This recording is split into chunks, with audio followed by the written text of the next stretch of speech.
برکتیں ہی برکتیں ہیں۔ امام محمد بن محمد غزالی علیہ رحمۃ اللہ والی لکھتے ہیں کہ جو بندہ رمضان المبارک کی پہلی رات 2 رکعت پڑھے، ہر رکعت میں سورہ فاتحہ کے بعد ایک مرتبہ سورہ فتح پڑھے، اذا جاء نصر اللہ والفتح، کی پوری سورت، اور سلام پھیرنے کے بعد 10 بار سورہ قدر پڑھے، پھر رسول ذیشان مکی مدنی سلطان صلی اللہ تعالی علیہ وسلم پر 10 مرتبہ درود پاک بھیجے، تو اسے مرنے سے پہلے 2 میں سے ایک فضیلت نصیب ہو جائے گی۔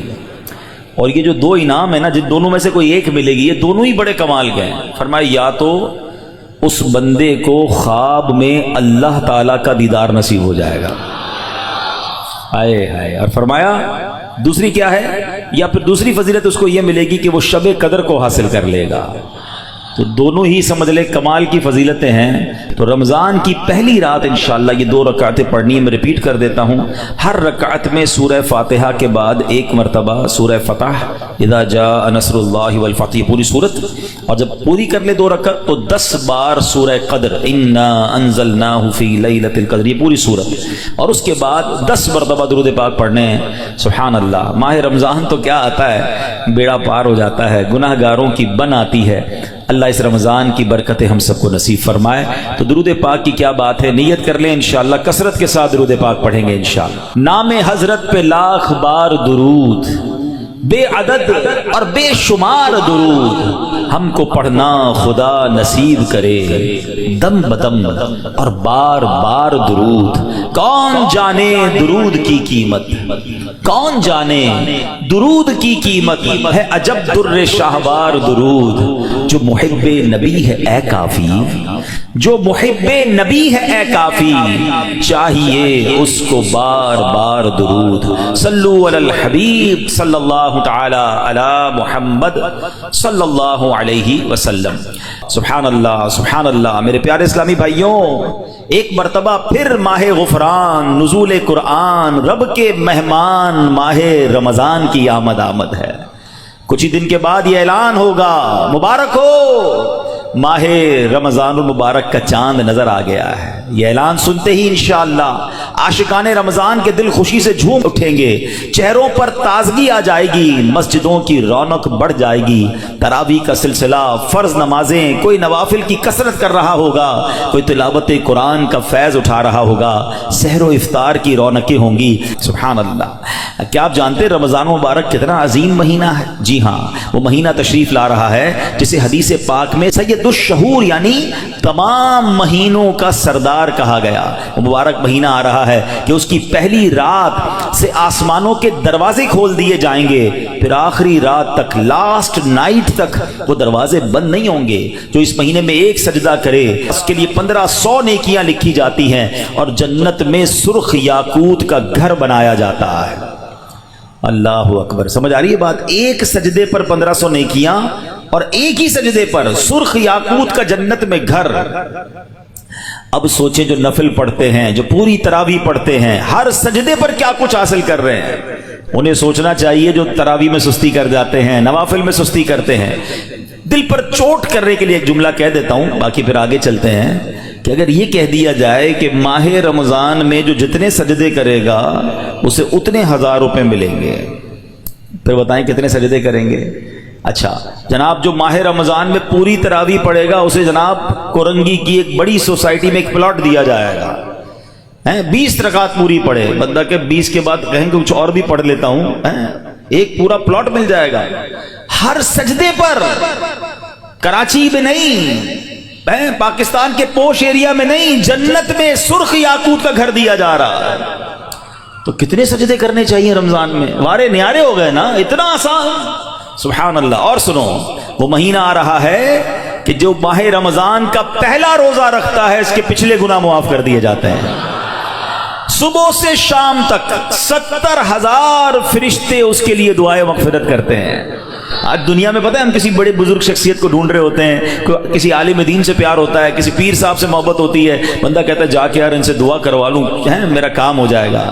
اللہ کے فرشتے, اور وہ بھی کتنے, 70,000 صبح سے شام تک روزہ دار کے لیے دعائیں کر رہے ہیں. سبحان اللہ, جس میں نفل کا ثواب فرض کے برابر, فرض کا ثواب 70 گنا بڑھا دیا جائے گا. رمضان مبارک کی جب پہلی رات آتی ہے, اللہ پاک اس امت کی طرف نظر رحمت فرماتا ہے, اور جس پر اللہ نظر رحمت فرمائے اسے کبھی عذاب نہ دے گا.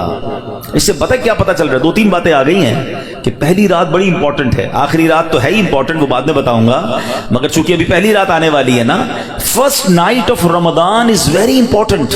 آپ نے سنا اس رات ہمیں یہ 2 رکعتیں پڑھنی ہیں. پھر فرمایا اس رات اللہ جس پر نظر رحمت فرمائے گا اس پر کبھی عذاب نہیں ہوگا.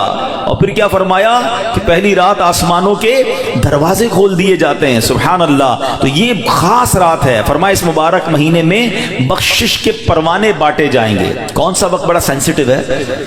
جو افطار کا وقت ہے نا, یہ بڑا سینسٹیو ہے, بڑا حساس, بڑا خوبصورت وقت ہے. حدیث پاک میں آتا ہے جس کا مضمون ہے ہر روز افطار کے وقت 10 لاکھ گناہگاروں کی بخشش کی جائے گی.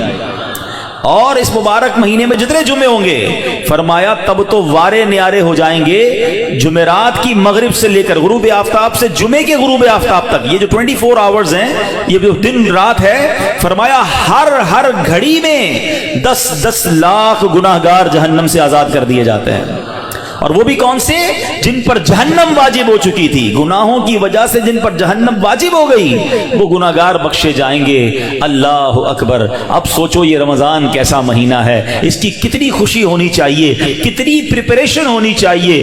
افطار کا وقت تو اتنا نازک وقت ہے کہ 10 لاکھ بخشے جا رہے ہیں. ہم افطار میں کس کام میں لگے رہتے ہیں؟ بھائی سموسے آگے کے نہیں آئے, پکوڑے آگے کے نہیں آئے, شربت کہاں ہے, دہی بلے کہاں ہیں, فلاں چیز کہاں ہے, گھر میں ایک افراتفری مچی ہوئی ہوتی ہے. پلیز ٹرائی ٹو انڈرسٹینڈ, یہ افطار کا وقت مانگنے کا وقت ہے, گر گڑانے کا وقت ہے, آنسو بہانے کا وقت ہے کہ مولا آج 10 لاکھ بخشے جا رہے ہیں. ان بخشے جانے والوں میں میرا بھی نام لکھ دے. کاش سارے اپنے گھر والوں کو بھی کہہ دیا کرو کہ چھوڑ دیں کچن کے کام, ہم بیٹھ جائیں, جو ہو گیا تیار ٹھیک ہے. یہ آخری 10-15 منٹ, اور سبحان اللہ کراچی والوں کو تو اور فائدہ یہ ہے کہ عین اسی وقت تک عالمی مدنی مرکز میں ایک عجب سما ہوتا ہے, ایک آنسوؤں کی برسات ہے, ایک دعاؤں کا سلسلہ ہے. ہمارا تو ٹائم بھی میچ ہوتا ہے نا, پنجاب والے یا دنیا کے دوسرے ملکوں والوں کا وہ افطار کا وقت نہیں ہوتا, ہمارا تو ایگزیکٹ افطار کا وقت وہی ہوتا ہے. تو کیا ہی اچھا ہو کہ باپ بھی بیٹھا ہو, ماں بھی بیٹھی ہو, بچے بھی بیٹھے ہوں اور ہاتھ اٹھے ہوئے ہوں, اللہ کی بارگاہ میں التجائیں ہوں, اے اللہ ہمارا گھرانہ تیرے دربار میں حاضر ہے,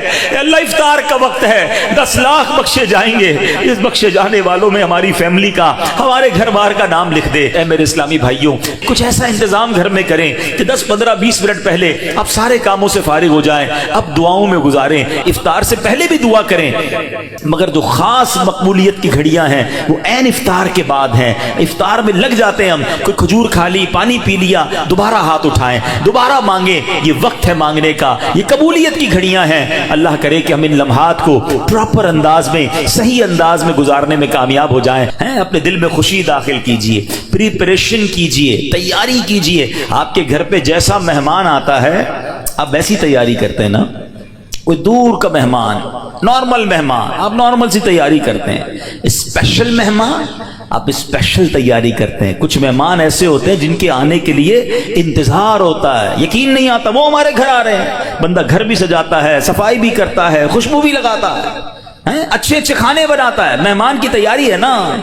تو رمضان یہ رب کی طرف سے ہمارے لیے مہمان آ رہا ہے, ہماری بخشش کروانے آ رہا ہے. ہمیں اپنے آپ کو سجانا ہے, اپنے کردار کو سجانا ہے. اپنی صحت کا بھی اس لیے خیال رکھو کہ میں اب ایسے الٹے سیدھے کھانے نہ کھاؤں رمضان سے پہلے. پتہ ہے جس کی شادی ہونے والی ہوتی ہے تو دولہے کو لوگ کہتے ہیں بھائی ذرا خیال رکھنا, شادی والے دن ہی بیمار مت ہو جانا. 1 ہفتہ پہلے سے احتیاط کرواتے ہیں, زیادہ سفر نہیں کرواتے, زیادہ تھکن والا کام نہیں کرواتے. تو کیا ہی اچھا ہو کہ ماہ رمضان سے پہلے ہم اپنی صحت کا خیال رکھیں, تھوڑا سا ریسٹ کریں. مجھے روزے رکھنے ہیں, مجھے انشاءاللہ تراویاں پڑھنی ہیں. اپنے کام کاج کو موڈیفائی کریں. آپ بہت بیزی رہتے ہیں کاروبار میں, نوکری میں, تو کوشش کریں کہ کوئی ایسی ترتیب بنائے کہ میرا کچھ کام کم ہو جائے تاکہ میں روزے رکھ سکوں, میں عبادت کر سکوں. ساری زندگی پڑی ہے کام کرنے کے لیے. لیکن عجیب بات پتہ ہے کیا ہے, اس وقت 2 قسم کی تیاریاں ہو رہی ہیں. ہوں گے کچھ نیک لوگ جو انشاءاللہ عبادت کی تیاریاں، تلاوت کی تیاریاں، خوب روزے تراویح اور اس کے بارے میں سوچ رہے ہوں گے، مگر کچھ لوگ وہ ہیں جو اس وقت اسٹاک جمع کر رہے ہوں گے، کاروبار کیسے چمکانا ہے، کون سی آئٹم کا ریٹ بڑھ جائے گا، وہ کاروباری لوگ پیسے کمانے کی تیاری کر رہے ہوں گے۔ کچھ گھر والے وہ ہوں گے جو یہ سوچ رہے ہوں گے بھئی رمضان میں پکانا کیا ہے، کھانا کیا ہے، کون سی آئٹم لینی ہے۔ رمضان کھانے پینے کے لیے نہیں آتا۔ اچھا ویسے بڑی عجیب بات ہے، ذرا سوچیں آپ کہ ماہ رمضان میں ہم روزے رکھتے ہیں، لاجیکلی تو سمجھ یہ آتا ہے کہ ہمارا وزن تھوڑا کم ہو جانا چاہیے، ہم تھوڑے سمارٹ ہو جائیں، مگر کئی لوگ وہ ہیں جن کا رمضان میں وزن بڑھ جاتا ہے۔ کیوں بھائی؟ اس لیے کہ سحری میں زیادہ کھاتے ہیں، پورا دن روزہ رکھنا ہے، رات زیادہ اس لیے کھاتے ہیں کہ پورا دن روزہ رکھا تھا، پھر 2 بار اور کھاتے ہیں کہ کل پھر روزہ رکھنا ہے، تو عام دنوں میں 2 بار کھاتے ہیں، رمضان میں 4-5 بار کھاتے ہیں، اور وہ کھاتے ہیں جو نہیں کھانا چاہیے، پورا سال جو چیز نہیں کھاتے وہ رمضان میں کھاتے ہیں، پھر موٹے ہو جاتے ہیں، طبیعت خراب ہو جاتی ہے، گلے خراب ہو جاتے ہیں۔ نہیں، ماہ رمضان تو کم کھانے کا مہینہ ہے، فریش ہونے کا مہینہ ہے، لیکن ہمارے یہاں تو فیسٹیول، اگر میں کہوں کسی کو کہ کسی غیر مسلم کو اگر رمضان میں دورہ کرا دیا جائے پاکستان کے مختلف شہروں کا اور کہیں بتاؤ کیا آپ نے دیکھا، تو کہے گا لگتا ہے مسلمانوں کا کوئی کھانے پینے کا تہوار آ رہا ہے، کہ میں جس مٹھائی کی دکان پہ گیا وہ رش تھا، جس پکوڑے کی دکان پہ گیا وہ لائنیں لگی ہوئی تھی افطار سے پہلے، اور بورڈ لگے ہوئے تھے سحری آفر، افطار آفر، تو لگتا ہے مسلمانوں کا کوئی کھانے پینے کا سالانہ تہوار آتا ہے۔ کتنی عجیب بات ہے یار، جس مہینے میں پورا دن کھانے پینے سے رکنا ہے، اس مہینے میں سارا دن رات کھانے پینے کی باتیں ہو رہی ہوتی ہیں۔ مجھے بتائیں نا، ہم دوست آپس میں ملتے کیا بات کرتے ہیں؟ یار سناؤ آج سحری کہاں کرنی ہے؟ اچھا بھائی افطار کہاں کرنا ہے؟ رات کدھر چلنا ہے کھانے کے لیے؟ ارے بھائی یہ بات کون کرے گا؟ تراویح کدھر پڑھنی ہے آج؟ تلاوت کدھر کرنی ہے؟ تہجد کہاں پڑھنی ہے؟ علم دین کی محفل کدھر سجی ہوئی ہے؟ ذکر و اذکار میں آج بیٹھ کے کدھر کرنا ہے؟ آج مل کے اللہ کی بارگاہ میں گر گڑا کر دعائیں کہاں کرنی؟ یہ گفتگو کیوں نہیں ہوتی؟ ماہ رمضان تو نیکیوں کا اجر بڑھا دیا گیا، مگر دماغ میں ایک ہی بات گھوم رہی ہوتی ہے، یا دوسری آج کل کھیل کود شروع ہو گیا رمضان میں۔ ایسا نہ کریں۔ ماہ رمضان کے کیسے کیسے فضائل ہیں ذرا سنیے گا۔ معراج شریف کی روایات میں ہے، معراج کے دولہ مکی مدنی مصطفیٰ صلی اللہ تعالی علیہ وسلم نے سدرۃ المنتہا کے قریب ایک فرشتہ دیکھا۔ آپ فرماتے لم ارا مثلہ، یعنی ایسا نرالا فرشتہ میں نے کبھی نہیں دیکھا۔ نبی پاک فرما رہے ہیں، تو آپ فرماتے ہیں کہ میں نے ایسا نرالا فرشتہ تو کبھی نہیں دیکھا تھا۔ یہ جب تسبیح کرتا تھا تو اس کی ایسی خوبصورت آواز تھی کہ اس آواز سے عرش بھی جھوم اٹھتا تھا۔ میں نے جبرائیل سے پوچھا ایو خلقی ھذا، اے جبرائیل یہ کون سی مخلوق ہے؟ عرض کی حضور یہ ایک فرشتہ ہے جو حضرت آدم علیہ السلام سے 2000 سال پہلے پیدا کیا گیا تھا۔ میں نے پوچھا اس سے پہلے یہ کہاں تھا؟ عرض کیا اللہ پاک نے عرش کے نیچے جنت میں ایک جگہ بنائی ہے، یہ وہیں ہوتا ہے۔ حضور آج آپ کے دیدار کے لیے حاضر ہوا ہے۔ کیا شان ہے میرے آقا کی، ہر کوئی فدا ہے بن دیکھے، دیدار کا عالم کیا ہوگا۔ ارے فرشتہ بھی میرے آقا کے دیدار کا تمنائی ہے۔ جبریل امین کہتے حضور آج آپ کے دیدار کے لیے حاضر ہوا ہے۔ مکی مدنی سلطان صلی اللہ تعالی علیہ وسلم فرماتے ہیں اب نبی پاک علیہ الصلوۃ والسلام نے اس فرشتے سے ایک بڑا کمال کا سوال کیا، ذرا سنیے گا، آپ کا ایمان تازہ ہو جائے گا۔ پیارے آقا علیہ الصلوۃ والسلام نے اس فرشتے کو سلام کیا تو وہ اللہ پاک کی تسبیح میں مصروف تھا، اسے سلام سنائی نہ دیا۔ اب جبریل امین نے اسے کہا ھذا محمد صلی اللہ علیہ وسلم، یہ محبوب خدا جناب رسول اللہ صلی اللہ علیہ وسلم ہے۔ جب اس نے سنا تو خوشی سے اپنے 2 سبز پر پھیلائے، یہ اتنے بڑے پر تھے جنہوں نے آسمانوں اور زمین کو گھیر لیا۔ اب اس نے مجھے نبی پاک فرماتے ہیں مجھ سے گلے ملنے کی سعادت حاصل کی، ادب سے بوسہ بھی دیا، پھر عرض کی یا رسول اللہ صلی اللہ تعالی علیہ وسلم آپ کے لیے گڈ نیوز ہے، آپ کے لیے خوشخبری ہے کہ اللہ پاک نے ماہ رمضان کے صدقے آپ کی امت کی بخشش فرما دی ہے۔ اس فرشتے نے نبی پاک کو عرض کی کہ حضور آپ کی امت کو اللہ نے ماہ رمضان کے صدقے بخش دیا ہے۔ سبحان اللہ۔ نبی ہاشمی صلی اللہ علیہ وسلم مزید فرماتے ہیں اس فرشتے کے سامنے 2 صندوق رکھے ہوئے تھے جن پر ہزاروں تالے لگائے ہوئے تھے۔ میں نے پوچھا ان صندوقوں میں کیا ہے؟ اس فرشتے نے عرض کی ان صندوقوں میں آپ کی امت کے روزہ داروں کے لیے جہنم سے آزادی کے پروانے ہیں۔ آئے ہائے، ہماری مغفرت کا انتظام پہلے ہی رب نے فرما دیا ہے۔ کاش ہم ماہ رمضان کے قدردار بن جائیں۔ اے گناہ گاروں، تمہاری سمجھ لو بات بن آئی ہے، عاصیوں کی مغفرت کا لے کر آیا ہے پیام۔ جھوم جاؤ مجرموں، رمضان ماہ غفران ہے۔ بھائیوں بہنوں، کرو سب نیکیوں پر نیکیاں، پڑ گئے دوزخ پہ تالے، قید میں شیطان ہے۔ اللہ اکبر۔ تو اے میرے پیارے اسلامی بھائیوں، یہ اس قدر مبارک مہینہ ہے کہ اللہ کریم اس مہینے میں رحمتوں اور برکتوں کے دروازے کھول دیتا ہے۔ اس مہینے میں مغفرتوں کے انتظام ہو گئے ہیں۔ اللہ کرے کہ ہم ماہ رمضان کی قدر کرنے والے بن جائیں۔ رب عز و جل قرآن مجید میں اس ماہ مبارک کے بارے میں فرماتا ہے۔ ماہ رمضان کی آپ اہمیت کا اندازہ اس بات سے بھی لگائیں کہ پورے قرآن میں صرف ایک ہی مہینے کا ذکر ہے، اور وہ مہینہ کون سا ہے؟ وہ مہینہ ماہ رمضان ہے۔ اللہ قرآن میں فرماتا ہے، بسم اللہ الرحمن الرحیم، شہر رمضان الذی انزل فیہ القرآن ھدی للناس وبینات من الھدی والفرقان فمن شہد منکم الشہر فلیصم۔ ترجمہ کنز العرفان۔ رمضان کا مہینہ ہے جس میں قرآن نازل کیا گیا، جو لوگوں کے لیے ہدایت اور رہنمائی ہے اور فیصلے کی روشن باتوں پر مشتمل ہے۔ تو تم میں جو کوئی یہ مہینہ پائے تو ضرور اس کے روزے رکھے۔ سبحان اللہ۔ اے میرے پیارے اسلامی بھائیوں، رمضان کا مہینہ کیا خوبصورت فرمایا کہ جو اس مہینے کو پائے وہ روزے رکھے۔ پیارے اسلامی بھائیوں، رمضان المبارک کی شان کیسی ہے؟ جس کو بھی رمضان ملتا ہے نا، اس کو گویا لاٹری لگتی ہے۔ میں آپ کو واقعہ سناتا ہوں، بہت امیزنگ واقعہ ہے۔ پیارے آقا علیہ الصلوۃ والسلام کی بارگاہ میں بڑے صحابی ہیں، بلند مرتبہ صحابی ہیں، حضرت طلحہ بن عبید اللہ رضی اللہ تعالیٰ عنہ فرماتے ہیں کہ ایک مرتبہ دو شخص نبی پاک کی بارگاہ میں ایک ساتھ آئے، دونوں نے کلمہ پڑھا، صحابی ہونے کا درجہ حاصل کر لیا، بڑے نیک اور پرہیزگار تھے، اور ان میں سے ایک عبادت اور ریاضت میں بہت زیادہ محنت کرتے تھے۔ جو زیادہ عبادت گزار تھے، یہ ایک مرتبہ ایک غزوے میں شریک ہوئے اور شہید ہو گئے، جہاد میں گئے اور شہید ہو گئے، اور ایک سال بعد دوسرے جو صحابی تھے ان کا بھی انتقال ہو گیا۔ ٹھیک ہے، حضرت طلحہ فرماتے ہیں ان دونوں کے دنیا سے جانے کے بعد ایک رات میں نے خواب میں دیکھتا ہوں کہ میں جنت کے دروازے پر کھڑا ہوں، یہ دونوں صحابی رسول وہاں موجود ہیں۔ اتنے میں جنت کے اندر سے کوئی باہر آیا، وہ صحابی جن کا انتقال ایک سال بعد ہوا تھا انہیں لے کر جنت میں چلا گیا۔ تھوڑی دیر کے بعد دوبارہ وہ فرشتہ آیا اور جو صحابی ایک سال پہلے شہید ہوئے تھے ان کو بعد میں جنت میں لے کر گیا۔ اب بات سمجھ آ رہی ہے؟ جو شہید ہوئے، زیادہ عبادت کرتے تھے، وہ بعد میں جنت میں گئے، اور جو ایک سال بعد جن کا انتقال ہوا، جو اتنی عبادت نہیں کرتے تھے مگر وہ جنت میں پہلے چلے گئے۔ اچھا کمال دیکھو صحابہ کرام علیہ رضوان کا، کہ جو بھی خواب دیکھتے تھے، جو بھی ذہنوں میں سوال ہوتا تھا، ڈائریکٹلی نبی پاک علیہ السلام کی بارگاہ میں آ جاتے۔ ان کے پاس کیسی نعمت موجود تھی کہ اس کا مسئلے کا حل تو نبی پاک نے کرنا ہے۔ کہا حضور یہ کیا ماجرا ہے؟ شہید وہ ہوئے، عبادت بھی زیادہ کرتے تھے، جنت میں وہ بعد میں جا رہے ہیں، جن کا انتقال بعد میں ہوا حضور وہ پہلے جا رہے ہیں جنت میں۔ اللہ اکبر۔ تو نبی پاک علیہ السلام نے کیا خوبصورت جواب دیا، فرمایا یہ دوسرے صحابی ایک سال زیادہ زندہ نہیں رہے؟ کہا جی حضور یہ تو ایک سال زیادہ زندہ رہے۔ تو فرمایا کیا ایک سال زیادہ زندہ رہنے والے نے ایک سال پہلے شہید ہونے والے سے زیادہ روزے نہیں رکھے ایک سال؟ فرمایا ہاں روزے تو رکھے۔ تو نبی پاک نے پوچھا کیا اس ایک سال بعد والے نے سجدے زیادہ نہیں کیے؟ عرض کیا جی حضور سجدے بھی زیادہ کیے۔ تو نبی پاک نے فرمایا بس اسی وجہ سے ان دونوں کے درمیان زمین و آسمان کا فرق ہے۔ بات سمجھ آ رہی ہے؟ مومن اور نیک آدمی کی لمبی عمر یہ اس کے لیے بہت بڑی سمجھ لو فائدہ ہے کہ وہ جتنا جیتا ہے اتنے سجدے زیادہ کرتا ہے، اتنے رمضان اسے ملتے ہیں۔ یاد رکھیے گا، بندہ نیک ہو اور عمر طویل ہو تو اس کے وارے نہیں آ رہے ہیں، لیکن اگر بندہ گناہ گار ہے، اس کی عمر بڑی ہو جائے تو وہ تو مارا گیا نا، اس کی تو روز نماز قضا ہو رہی ہے، اس کے رمضان کے روزے بھی قضا ہو رہے ہیں، وہ روز جھوٹ بول رہا ہے، وہ روز حرام کما رہا ہے، تو اس کا تو گناہوں کا میٹر جاری ہے نا۔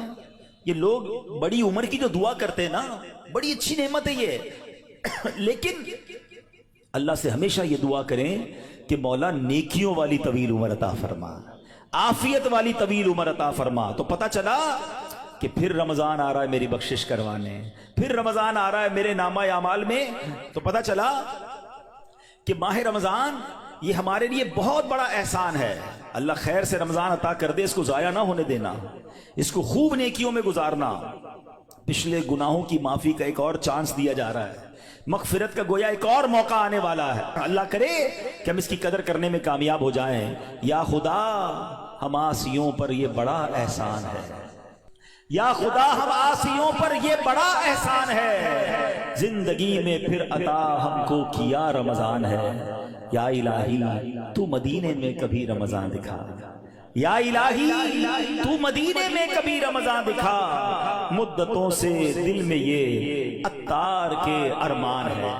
تو اے میرے پیارے اسلامی بھائیوں، کاش ماہ رمضان کی ہم قدر کرنے میں کامیاب ہو جائیں۔ آپ کو معلوم ہے ماہ رمضان آتا تھا نا تو میرے آقا اس کا بھرپور استقبال فرماتے تھے۔ دیکھیں ہمیں اگر اپنی آنے والی نسلوں تک یہ بات باقی رکھنی ہے کہ رمضان کی اہمیت رہے، ہمارے بچوں کو پتہ چلے، انہیں سارا سال انتظار رہے، تو ہمیں بھی ماہ رمضان کو سیلیبریٹ کرنا چاہیے۔ نبی پاک کیا کرتے، میرے آقا جب چاند نظر آتا نا سبحان اللہ، تو پیارے آقا علیہ الصلوۃ والسلام قبلے کی طرف رک کر کے یوں دعا مانگتے۔ ذرا دعا دیکھیے گا کون سی ہے۔ آقا کی دعا کیا ہوتی، اللہم احلہ علینا بالامن والامانہ والسلامۃ والعافیۃ المجللۃ والدفاع الاسقام والعون علی الصلاۃ والصیام والقیام وتلاوۃ القرآن، اللہم سلمنا لرمضان وسلمہ منا حتی ینقضی وقد غفرت لنا ورحمتنا وعفوت عنا۔ اے اللہ اس چاند کو ہم پر امن و امان، سلامتی، مکمل عافیت اور بیماریوں سے حفاظت کا ذریعہ بنا، اور نماز، روزے، عبادت اور تلاوت قرآن پر مدد کا سبب بنا۔ اے رب کریم ہمیں رمضان کی وجہ سے سلامتی عطا فرما، یعنی اسے ہمارے لیے سلامتی والا بنا اور اسے ہم سے سلامتی عطا فرما، یہاں تک کہ جب یہ رخصت ہو تو تیری مغفرت و رحمت اور عفو درگزر ہمارا یقینی مقدر بن چکا ہو۔ سبحان اللہ۔ تو پتہ چلا رمضان مبارک کی آمد پر خوشخبریاں دینا، لوگوں کو مبارکباد دینا، یہ اچھا کام ہے۔ انشاءاللہ اگر ہم رمضان کی آمد کی خوشی بنائیں گے، اللہ کی رحمت جوش میں آئے اور کاش ہم جنت کے حقدار بن جائیں، مگر ایک احتیاط اس میں کرنی ہے۔ جب بھی رمضان آتا ہے نا تو ایک بڑا عجیب سا میسج وائرل ہوتا ہے۔ کیا وائرل ہوتا ہے؟ حدیث پاک میں ہے کہ جس نے سب سے پہلے آمد رمضان کی مبارک دی اس کے لیے جنت واجب ہو جاتی ہے۔ ایسی کوئی حدیث ہمارے آقا مکی مدنی مصطفیٰ صلی اللہ تعالی علیہ وسلم سے ثابت نہیں ہے، نہ ہی رمضان کے بارے میں، نہ ہی کسی مبارک مہینے کے بارے میں۔ ایسے جھوٹے میسیجز کو آگے بڑھانا نہیں چاہیے۔ جو بھی آپ کو میسج بھیجے اس کو محبت کے ساتھ سمجھائیں کہ ایسی کوئی حدیث نہیں ہے۔ حدیث پاک ذرا غور سے سن لیں، جو ہر میسج آگے فارورڈ کر دیتے ہیں نا، پہلے چیک تو کریں یہ حدیث ہے بھی کہ نہیں، ہم کہیں جھوٹی حدیث یا جھوٹی بات پھیلانے کا سبب تو نہیں بن رہے۔ حدیث پاک سنیے گا، من کذب علی متعمدا فلیتبوأ مقعدہ من النار۔ آقا فرماتے جس نے مجھ پر جان بوجھ کر جھوٹ باندھا، مثلا نبی پاک علیہ الصلوۃ والسلام نے کوئی بات فرمائی نہیں تھی اور یہ کہہ دیا کہ پیارے آقا علیہ الصلوۃ والسلام کی حدیث ہے، تو ایسا بندہ اپنا ٹھکانہ جہنم میں بنا لے۔ تو بالکل بھی لوگ اچھا یہ تو عجیب ہے نا، کہیں بیٹھے اللہ قرآن میں یہ فرماتا ہے بھائی قرآن میں آیا ہے، کدھر آیا ہے بھائی یہ اس کو بھی نہیں پتا ہے، حدیث میں یہ بات آئی ہے، بھائی کون سی حدیث کس کتاب ہے پتہ کچھ نہیں ہے، اپنی طرف سے بولی جا رہے ہیں۔ بھائی کس نے کہا ہے آپ کو قرآن میں آیا ہے، حدیث میں آیا ہے، آپ کو جب پتہ نہیں ہے، آپ کو یاد نہیں، اتنا سخت معاملہ ہے نبی پاک کی طرف جھوٹ باندھنا ہے، اور آقا نے کیا فرمایا، اپنا ٹھکانہ جہنم بنایا۔ تو آپ کہہ دیں میں نے کہیں پڑھا ہے، ہو سکتا ہے میں نے کہیں سنا ہے، قرآن اور حدیث کی بات کرتے تو لرزہ آ جانا چاہیے، ایک زبر زیر پیش کا ہم فرق نہیں کر سکتے قرآن میں، اور جناب اللہ نے قرآن میں یہ فرمایا، تم کو نہیں پتا قرآن میں یہ ہے، بحث کریں گے اور قرآن کو بیچ میں لے آئیں گے۔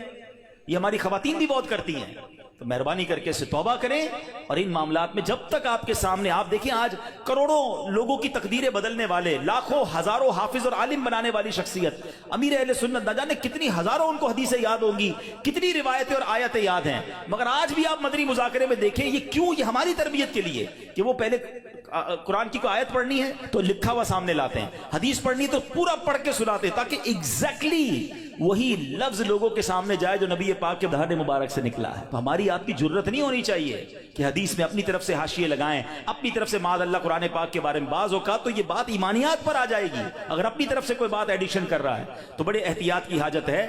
البتہ ماہ رمضان ایک اور خوبصورت آیت سنیے گا، اس میں قرآن پاک نے جو ہم پر رمضان کے روزے فرض کیے گئے نا اس کا ریزن بیان کیا، یعنی ہماری شریعت ہم سے چاہتی کیا ہے، روزے تو ہم برسوں سے رکھ رہے ہیں، بچپن سے روزے رکھ رہے ہیں، کئی ایسے یہاں ایسے ہوں گے، لیکن اس روزے سے میں حاصل کیا کرنا ہے؟ قرآن کیا فرماتا ہے سنو، اللہ قرآن میں فرماتا ہے یا ایھا الذین آمنوا کتب علیکم الصیام کما کتب علی الذین من قبلکم، اے ایمان والو تم پر روزے فرض کیے گئے جیسے تم سے پہلے لوگوں پر فرض کیے گئے تھے، مگر آگے ریزن بتایا گیا کیوں کیے گئے، لعلکم تتقون، قرآن کہتا ہے تاکہ تم پرہیزگار بن جاؤ۔ آج سمجھ لیں، میں اس موضوع کو تھوڑا اور مزید ڈیفائن کروں گا کہ روزے فرض ہونے کی وجہ قرآن نے کیا بیان کی، لعلکم تتقون، تاکہ تم پرہیزگاری اختیار کرو، تم پرہیزگار بن جاؤ۔ اس آیت کریمہ میں جو روزے کی اعلیٰ ترین حکمت اور بہت بڑا فائدہ بیان کیا گیا، ایکچولی اس میں چھپا ہوا ہے لعلکم تتقون، تاکہ تم پرہیزگار بن جاؤ۔ اے میرے پیارے اسلامی بھائیوں، پتہ چلا کہ مبارک مہینہ ہے جس میں ہمیں تقوی حاصل کرنا ہے۔ آپ نے علماء کرام کا بیان سنا ہوگا، وہ بعض علماء کہتے ہیں الحمدللہ رب العالمین والعاقبۃ للمتقین، اس کا معنی پتہ ہے؟ اے ہائے، یقین کریں کبھی کبھی خطبہ ہی ہلا دیتا ہے یہ جملہ اگر سمجھ آ جائے نا کہ تمام تعریفیں اس رب کے لیے ہیں جو عالمین کا رب ہے، والعاقبۃ للمتقین، جو آخرت ہے نا، جو بعد والی زندگی ہے وہ ہے ہی متقین کے لیے، تو ہم کدھر جائیں گے اگر ہم متقیوں میں نہیں ہیں؟ تو پھر ہمارا کیا بنے گا؟ اب ذرا غور کیجئے، تقوی یہ بڑی کمال کی نعمت ہے، آسان نہیں ہے، مگر سبحان اللہ رمضان کا روزہ جو ہے وہ ہمیں متقی بنانے آیا ہے۔ قرآن کہتا بھی یہی ہے لعلکم تتقون، تاکہ تم پرہیزگار بن جاؤ، متقی بن جاؤ۔ سبحان اللہ، تقوی کتنی بڑی دولت ہے۔ حضرت ابو سعید خدری رضی اللہ تعالیٰ عنہ سے روایت ہے، رسول اکرم نور مجسم شفیع معظم صلی اللہ علیہ وسلم نے ایک صحابی کو نصیحت کرتے ہوئے فرمایا علیک بتقوی اللہ فإنہ جماع کل خیر، تم پر تقوی لازم ہے کہ بے شک تقوی تمام بھلائیوں کا مجموعہ ہے، تمام بھلائیوں کا کمبینیشن کیا ہے؟ وہ تقوی ہے۔ حجت الاسلام امام محمد غزالی فرماتے ہیں اے عزیز، تجھے جاننا چاہیے کہ تقوی ایک نایاب خزانہ ہے، اگر تم اس خزانے کو حاصل کرنے میں کامیاب ہو گئے تو تم بہت بڑی کامیابی حاصل کر لو گے۔ یوں سمجھو کہ دنیا اور آخرت کی تمام بھلائیاں تقوی میں جمع کر دی گئی ہیں۔ اور وہ تقوی کیسے ملے گا؟ وہ روزے سے ملتا ہے۔ اگر بندہ صحیح معنوں میں روزہ رکھ لے تو انشاءاللہ وہ تقوی اختیار کر لے گا۔ تو اے میرے پیارے اسلامی بھائیوں، اب ذرا غور کیجئے، ایکچولی رمضان کو نئی زندگی پانے کا مہینہ قرار دیا گیا۔ یہ بڑی کمال کی بات سنیے گا، شاید آپ کو حیرانی ہوگی کہ صوفیہ کرام کے مطابق انسان 2 مرتبہ پیدا ہوتا ہے۔ ہر انسان، صوفیہ کرام کہتے ہیں 2 مرتبہ پیدا ہوتا ہے۔ پہلی ولادت تو وہ مشہور ہے جب ہم دنیا میں آئے، کوئی 30 سال پہلے آیا، کوئی 40 سال، ڈیٹ آف برتھ ڈے بناتے نا، وہ تو پہلی ولادت ہے۔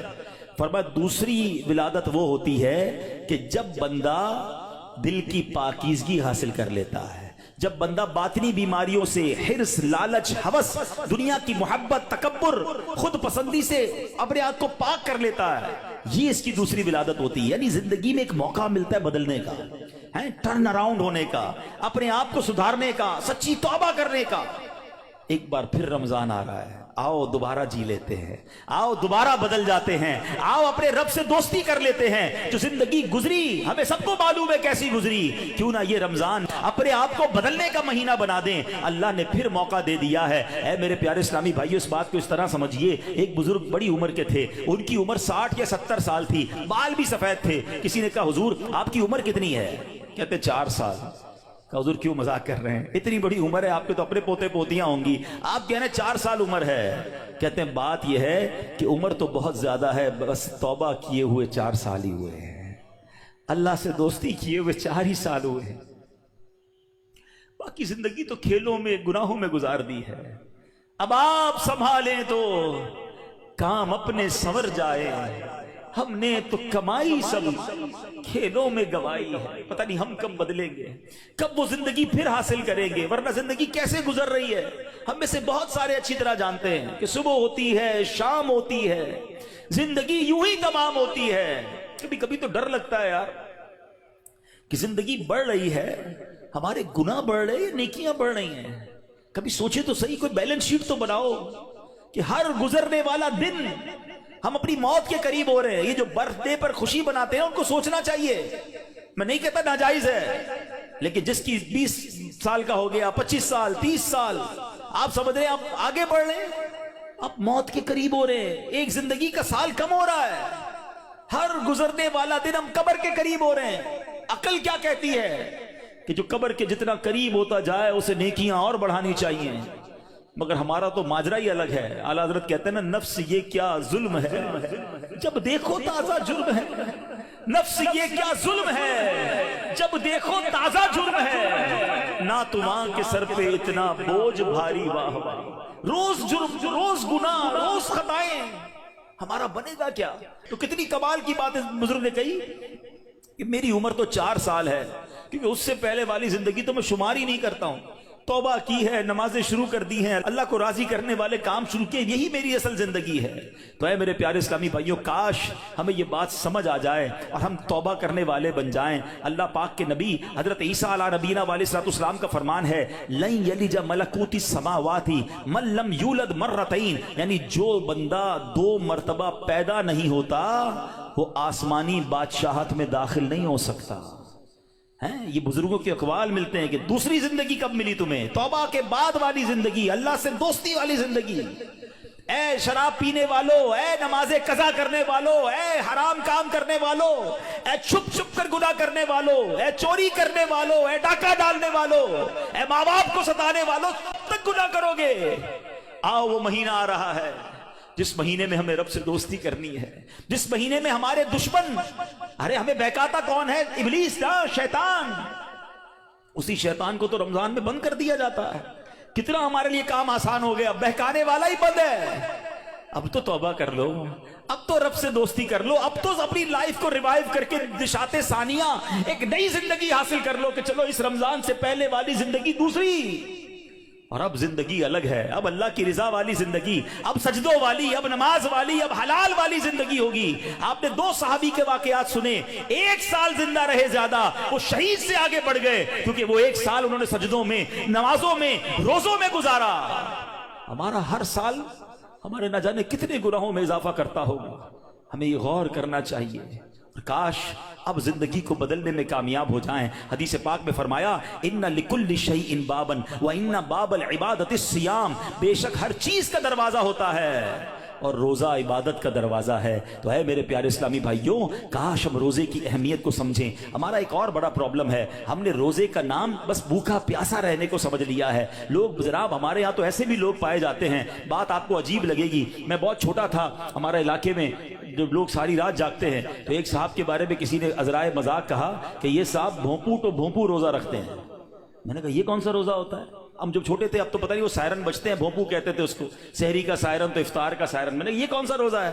کہ ساری رات جاگتے ہیں، سحری کر کے سو جاتے ہیں اور اب افطار میں جا کے اٹھتے ہیں۔ تو نہ ظہر پڑی نہ عصر پڑی، مغرب کا بھی پتہ نہیں ہے، یہ کون سا روزہ ہے؟ صرف کیا بھوکا پیاسا ہی رہنا ہے؟ فلمیں ڈرامے دیکھ رہے ہیں لوگ، موبائل پہ گیمز چل رہی ہیں، میوزک چل رہا ہے، ہم کیوں رمضان کی نہیں سمجھ رہے؟ روزہ کس چیز کا نام ہے؟ دیکھو یہ کیسے بندے کو پلٹا دیتا ہے اگر صدق کے دل کے ساتھ روزہ رکھا جائے۔ حضرت شیخ ابو بکر شبلی کا واقعہ سنیے گا، کہتے ہیں اپنی زندگی کا ایک حیرت انگیز واقعہ بیان کیا آپ نے۔ ایک مرتبہ ایک قافلے کے ساتھ میں ملک شام جا رہا تھا، تو کہتے ہیں کہ راستے میں اچانک ڈاکوؤں کی جماعت نے ہمارے قافلے پر اٹیک کیا اور قافلے والوں کا ساز و سامان لوٹ کر اپنے سردار کے سامنے ڈھیر کر دیا۔ جانچ پڑتال کرنے لگے، ایک شخص کے سامان سے بہت ساری شکر اور بادام نکلے۔ ڈاکو تو ڈاکو ہوتے ہیں، انہوں نے جناب کہا چلو مال بھی ملا اور پیسے کھانا بھی ملا، تو سب نے شکر اور بادام کھانا شروع کر دی، مگر میں نے دیکھا کہ ڈاکوؤں کا سردار کھا نہیں رہا کچھ۔ تو شیخ ابو بکر شبلی کہتے ہیں بھائی تم کیوں نہیں کھا رہے؟ لوٹ تو لیا ہے، سب کھا رہے، تم خاموش ہو۔ تو کہتا ہے میرا روزہ ہے۔ شیخ ابو بکر شبلی کہتے ہیں کہ ایک طرف تو لوگوں کا مال لوٹ رہے ہو، لوگوں سے پیسے لوٹ رہے ہو، اور تم روزہ بھی رکھے ہوئے ہو، یہ کیا بات ہوئی؟ تو کیا کہتے ہیں وہ ڈاکو کا سردار کہتا ہے کہ اللہ پاک سے صلح کے لیے کوئی راہ بھی تو باقی رکھنی چاہیے نا۔ مجھے پتا ہے میں غلط کر رہا ہوں، مگر رب کو راضی کرنے کے لیے کوئی راستہ تو باقی رکھوں نا۔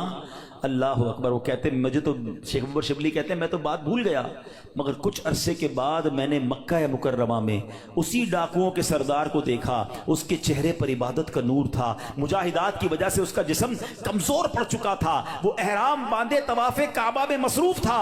اسی حالت میں دیکھ کر مجھے ایک بار پھر حیرت ہوئی، میں نے ان سے پوچھا تم وہی نہیں جو ڈاکوؤں کے سردار تھے؟ کہتے ہاں بات یہ ہے کہ میں وہی ہوں، اور سنیے اسی روزے نے میری اللہ پاک سے صلح کروا دی ہے۔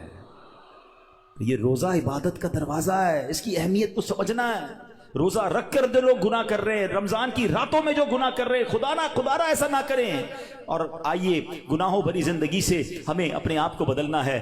صحابی رسول حضرت جابر بن عبداللہ کا کمال کا فرمان ہے، میں نے خود زندگی میں پہلی بار جملہ پڑھا، لیکن کیا کمال کی بات آپ فرماتے ہیں۔ آپ فرماتے لا تجعل یوم صومک و یوم فطرک سواء، فرماتے تمہارے روزے کا دن اور بغیر روزے کا دن ان دونوں کو ایک جیسا مت رکھو۔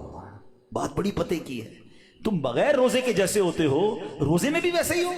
روزے کا دن الگ ہونا چاہیے، اس دن عبادتیں زیادہ ہونی چاہیے، اس دن گناہوں سے بدلنا ہونا چاہیے، اس دن میرے اندر اور تبدیلی آنی چاہیے۔ کاش آنکھوں کا روزہ ہو کہ میری آنکھیں حرام نہ دیکھیں، کاش زبان کا روزہ ہو کہ میری زبان جھوٹ نہ بولے، کسی کا دل نہ دکھائے، کاش میرے ہاتھ بھی روزے میں ہوں، یہ ہاتھ کسی ظلم کی طرف نہ بڑھیں، کاش میرے پیر بھی روزے والے ہوں، یہ پیر مجھے کسی حرام کے اڈے کی طرف نہ لے جائیں۔ اللہ کرے کہ صرف بھوکا پیاسا نہیں، ہم اپنے پورے جسم کا روزہ رکھیں، اپنے کردار کا روزہ رکھیں، میری ذات سے کسی کو تکلیف نہ پہنچے۔ اور سچی بات بتاؤں، روزہ تو بہت سارے لیسن دیتا ہے۔ تقوی کی بات ہو رہی ہے نا، ایکچولی تقوی کی شاندار پریکٹس بھی ہمیں روزہ کرواتا ہے۔ مجھے بتائیے، جب ہم روزہ رکھتے ہیں اور افطار کا وقت قریب آنے والا ہوتا ہے، لاکھوں کروڑوں لوگ روزہ رکھتے ہیں پوری دنیا میں، اب دیکھیں تو اربوں لوگ روزہ رکھتے ہیں، کوئی ایک اسلامی بھائی، بچہ بچی مجھے بتا دیں، اسلامی بھائی اسلامی بہن کہ جو روزے سے پہلے چپکے سے گھر میں جائے، کوئی دیکھنے والا نہ ہو اور کچھ کھانا پینا کھا لے۔ آپ کے ساتھ کئی بار ایسا ہوا ہوگا کہ افطار سے پہلے آپ گھر گئے ہوں گے، گھر میں کوئی نہیں ہے، آپ نے فریج کھولا ہوگا، کوئی ٹھنڈا شربت پڑا ہوا ہے، فروٹ کٹا ہوا ہے، گھر میں پانی کا جگ بھی پڑا ہوا ہے، آپ کو پیاس بھی لگ رہی ہے، گھر میں کوئی بھی نہیں ہے، کوئی ایک ایسا جس نے چپکے سے پانی پی لیا ہو۔ جب کوئی نہیں دیکھ رہا، بھائی کیوں نہیں پیا آپ نے؟ تو آپ کیا جواب دیں گے؟ کون دیکھ رہا ہے؟ اللہ دیکھ رہا ہے، ایسا ہی ہے نا۔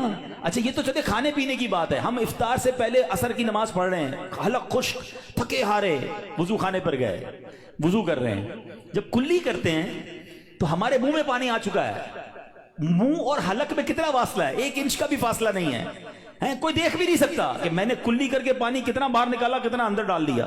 تو ایک آدھا گھونٹ پی لو بھائی، کسی کو نہیں پتا چلے گا۔ تو آپ کیا جواب دیں گے؟ کون دیکھ رہا ہے؟ جواب ذرا بلند آواز سے دو نا، کون دیکھ رہا ہے؟ کمال کی بات ہے۔ دیکھو روزہ کیسی شاندار پریکٹس کرا رہا ہے، میں اکیلا ہوں، کھا پی اس لیے نہیں رہا ہوں کہ اللہ دیکھ رہا ہے۔ اور آپ کو پتہ یہی کھانا پینا سحری کا وقت ختم ہونے سے پہلے بھی حلال، افطار کا وقت ہو گیا اس کے بعد پھر حلال، صرف اس ٹائم میں نہیں کھا پی رہا، حلال چیزیں تھی، روزے کی وجہ سے بعد میں رک گیا۔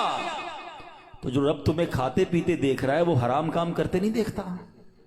اب سوچیں، یہ شاندار، ہم ہر سب جتنے مسلمان ہیں پریکٹس کرتے ہیں رمضان میں، بالکل پکی پریکٹس ہوتی ہے۔ اللہ دیکھ رہا ہے اس لیے نہیں کھاؤں گا، اللہ دیکھ رہا ہے پھر فلم کیوں دیکھتے ہو، اللہ دیکھ رہا ہے پھر حرام کیوں دیکھتے ہو، اللہ دیکھ رہا ہے تم جھوٹ کیوں بولتے ہو۔ رمضان میں بھی گناہ کر رہے ہیں لوگ، اور رمضان کے بعد تو دھڑلے سے کر رہے ہیں۔ کیا میرا رب معاذ اللہ تمہیں صرف کھاتے پیتے دیکھ سکتا ہے؟ تمہیں حرام کام کرتے ہوئے، حرام کماتے ہوئے، جھوٹ بولتے ہوئے، کسی پر زیادتی کرتے ہوئے نہیں دیکھ رہا؟ اس وقت کیوں خیال نہیں آتا اللہ دیکھ رہا ہے؟ اس کا مطلب یہ ہوا کہ اللہ کی رحمت سے ہمیں پریکٹیکلی تقوی کی پریکٹس کرائی جاتی ہے رمضان میں، تاکہ ہم تگڑے ہو جائیں، ہم روحانی طور پہ مضبوط ہو جائیں۔ شیطان کو بند کر دیا جاتا ہے، لیکن جیسی شیطان آزاد ہوتا ہے، جو مسجد صبح و شام بھری رہتی ہے وہ خالی ہو جاتی ہے، جناب پھر غلط گناہوں کے کام شروع ہو جاتے ہیں۔ کیوں؟ ارے ہماری تو پریکٹس کروائی گئی رمضان میں کہ رمضان کے بعد بھی مضبوط رہیں۔ آئیں اس بار ایسی پکی سچی نیت کر لو کہ انشاءاللہ رمضان کا بھی انتظار نہیں کریں گے، آج سے انشاءاللہ اب نمازوں کی پابندی شروع ہو جائے گی انشاءاللہ، آج سے اب گناہوں کو چھوڑ کر رمضان کا استقبال کرنا ہے نا۔ آئیے میں بتاتا ہوں وہ رمضان کیسے گزارتے تھے۔ سبحان اللہ، اللہ کے پیارے حبیب علیہ الصلوۃ والسلام جب رمضان آتا نا، بی بی عائشہ فرماتی ہے آپ کے چہرے کا رنگ بدل جاتا۔ اچھا کیوں بدلتا تھا؟ کہ خوف خدا، کہ کہیں رمضان میں حق کے بندگی ادا کرنے میں کوئی کمی نہ رہ جائے۔ یہ کس کی بات ہو رہی ہے؟ محبوب رب العالمین جناب رسول اللہ صلی اللہ تعالی علیہ وسلم، آپ کا رنگ بدل جاتا۔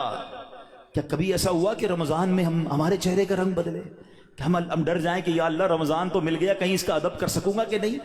ٹینشن ہی کسی کو نہیں ہے، فکر ہی کوئی نہیں ہے۔ نبی پاک کا یہ انداز تھا۔ پھر پیارے آقا علیہ الصلوۃ والسلام، اچھا پھر جو رمضان کی بے حرمتی کرتے ہیں نا، جو رمضان کی راتوں میں گناہ کرتے ہیں، ماد اللہ رمضان کی قدر نہیں کرتے، وہ بھی ذرا ایک واقعہ سن لیں۔ علامہ ابن جوزی رحمۃ اللہ تعالی لکھتے ہیں، اللہ پاک کے آخری نبی رسول مقبول علیہ الصلوۃ والسلام نے فرمایا میرے پاس جبریل امین حاضر ہوئے. عرض کی یا رسول اللہ صلی اللہ تعالی علیہ وسلم قیامت میں ایک نوجوان کو لایا جائے گا, وہ غمگین ہوگا, رو رہا ہوگا, فرشتے اس کو لوہے کے گرزوں یعنی آئرن راڈ سے اسے ہانک رہے ہوں گے. وہ نوجوان 1000 سال تک الامان الامان پکارتا رہے گا, لیکن اس کو امان نہیں دی جائے گی. پھر اس نوجوان کو 1000 سال کے بعد رب قہار کی بارگاہ میں پیش کیا جائے گا. اللہ پاک فرشتوں کو حکم دے گا کہ اسے منہ کے بل جہنم میں ڈال دو. جبریل امین کا بیان سن کر رسول اکرم صلی اللہ تعالی علیہ وسلم نے فرمایا اے جبریل یہ کون ہوگا؟ عرض کیا حضور وہ آپ کا ایک امتی ہوگا. فرمایا اس کا گناہ کیا ہوگا؟ اس کا گناہ کیا ہوگا؟ عرض کی یا رسول اللہ صلی اللہ تعالی علیہ وسلم یہ وہ بدنصیب ہے جس کی زندگی میں رمضان المبارک تو تشریف لایا مگر توبہ و استغفار کی بجائے ماہ رمضان کو اس نے گناہوں میں گزار دیا. رمضان میں گناہ نہیں کرنے, یہ بات سمجھ لو. آج میرے پیارے اسلامی بھائیوں بات بڑی سمجھنے والی ہے. مجھے ایک بات بتائیں, کوئی کہیں بھی گناہ کرے, گناہ ہوتا ہے, غلط ہے, مگر کوئی مکہ پاک میں جا کے گناہ کرے, حدود حرم میں جا کے گناہ کرے, ایک گناہ 1,00,000 گناہ کے برابر ہو جاتا ہے, سزا زیادہ ہو جاتی ہے. آپ کی مسجد کے باہر روڈ پہ کھڑے ہو کے معاذ اللہ کوئی گالی نکالے حرام, لیکن مسجد کے اندر آ کر نکالے, آپ کیا کہیں گے؟ خدا کا خوف کرو اللہ کے گھر میں. تو اسی طرح کچھ مقام کی اہمیت ہوتی ہے, کچھ وقتوں کی اہمیت ہوتی ہے, کچھ مہینوں کی اہمیت ہوتی ہے. رمضان ہمیں بخشوانے آیا ہے. اچھا ایسا تو ہے نہیں کہ جیسے رمضان کا چاند نظر آئے گا میری جناب جتنی بھی گناہوں کی عادتیں وہ آٹومیٹکلی بند ہو جائیں گی. جس کی جھوٹ بولنے کی عادت ہے, جس کی حرام دیکھنے کی عادت ہے, جس کی لڑائی کرنے کی عادت ہے, جس کی معاذ اللہ برے کام کرنے کی عادت اندر آ کر نکالے, آپ کیا کہیں گے؟ خدا کا خوف کرو اللہ کے گھر میں. تو اسی طرح کچھ مقام کی اہمیت ہوتی ہے, کچھ وقتوں کی اہمیت ہوتی ہے, کچھ مہینوں کی اہمیت ہوتی ہے. رمضان ہمیں بخشوانے آیا ہے. اچھا ایسا تو ہے نہیں کہ جیسے رمضان کا چاند نظر آئے گا میری جناب جتنی بھی گناہوں کی عادتیں وہ آٹومیٹکلی بند ہو جائیں گی. جس کی جھوٹ بولنے کی عادت ہے, جس کی حرام دیکھنے کی عادت ہے, جس کی لڑائی کرنے کی عادت ہے, جس کی معاذ اللہ برے کام کرنے کی عادت ہے, وہ رمضان میں کیسے بچائے گا اپنے آپ کو؟ تو ابھی سے اپنے آپ کو بچانا شروع کر دیں, پریکٹس شروع کریں اور اپنا ذہن بنا لو. آپ کچھ بھی ہو جائے میں نے انشاءاللہ گناہ نہیں کرنا ہے. رمضان میں اپنے آپ کو گناہوں سے بچانا ہے. میرا موبائل اگر گناہوں کی طرف لے جاتا ہے مجھے موبائل نہیں چاہیے, میں بھلے وہ چھوٹا والا موبائل لے لوں یا کم از کم یہ پیجز اور یہ بہت سارے جو سافٹ ویئر اپنے موبائل سے نکال دوں, کیونکہ کہیں میرا موبائل ہی مجھے گناہ نہ کروا دے. مجھے نہیں کھولنا ٹی وی اگر میرے ہاتھ سے ریموٹ ہاتھ میں آتا ہے اور میں کچھ غلط چیز دیکھتا ہوں. مدنی چینل دیکھیں سبحان اللہ. ہر اس دوستی سے, ہر اس کمپنی سے, ہر اس صحبت سے مجھے بچنا ہے کہ جہاں بیٹھتا ہوں تو غیبتیں ہوتی ہیں, جہاں بیٹھتا ہوں تو جناب گناہ ہوتے ہیں. مجھے نہیں جانا بھائی. ایک گناہ اور 1 سال کے اعمال برباد. پتہ چلا لوگ رمضان میں نیکیاں کر کے بخشش پا رہے ہوں اور میں اپنی بری عادتوں کی وجہ سے مار کھاؤں. یہ بہت سخت عذاب ہے. دیکھیں آپ نے سنا نا کہ 1000 سال تک وہ الامان الامان پکارتا رہے گا مگر اس کی پکار نہیں سنی جائے گی. ادھارا یہ مہینے میں قدر کرنی ہے. یہ مہینہ میری اور آپ کی بخشش کے لیے آیا ہے. یہ ہمارے اعمال نامے کو بہت زیادہ انشاءاللہ امپروو کرنے کے لیے آیا ہے. اللہ کرے کہ ہم اس مہینے کے بارے میں سوچیں. ایک اور انداز میرے آقا کا کیا تھا, بی بی عائشہ صدیقہ رضی اللہ تعالیٰ عنہا فرماتی ہیں جب رمضان کا مہینہ تشریف لاتا تو پیارے آقا علیہ الصلوۃ والسلام عبادت پر کمر باندھ لیا کرتے ہیں. نبی پاک عبادت تو ویسے بھی بڑی فرمایا کرتے تھے مگر رمضان میں اسپیشل میرے آقا علیہ الصلوۃ والسلام اور زیادہ عبادت کرتے, نوافل بڑھا دیتے, ذکر و اذکار بڑھا دیتے, دعائیں بڑھا دیتے.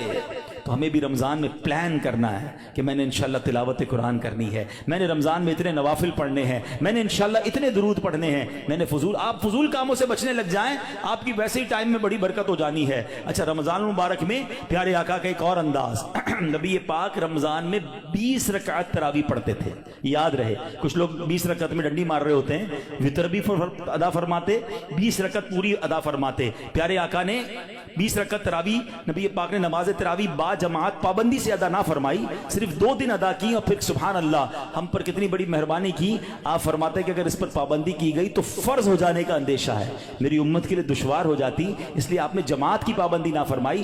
البتہ 20 رکعتیں نبی پاک نے پڑھی اور پھر آپ کے بعد حضرت عمر رضی اللہ تعالیٰ عنہ نے باقاعدہ 20 رکعت نماز تراویح کی جماعت کا اہتمام کیا. تو آج پوری دنیا میں مسلمان تراویح پڑھتے ہیں مگر وہ لوگ, ایک نیا ٹرینڈ چلا ہے 3 روزہ تراویح, 5 روزہ تراویح, 7 روزہ تراویح. غلط نہیں ہے یہ, مگر اس میں ایک احتیاط یہ کرنی ہے کہ جو بھی لوگ یہ انتظام کرتے ہیں وہ حافظ صاحب سے بھی کہہ دیں، اور حافظ صاحب سے بھی میری گزارش ہے کہ پراپر قرآن پڑھیں. ہم قرآن سننے کے لیے جمع ہوتے ہیں، کوئی ایوارڈ نہیں چاہیے کہ جناب ماشاءاللہ 4 پارے بھی پڑھ رہے ہیں اور 10 بجے فارغ بھی کر رہے ہیں، بڑے اسپیڈ میں پڑھتے ہیں.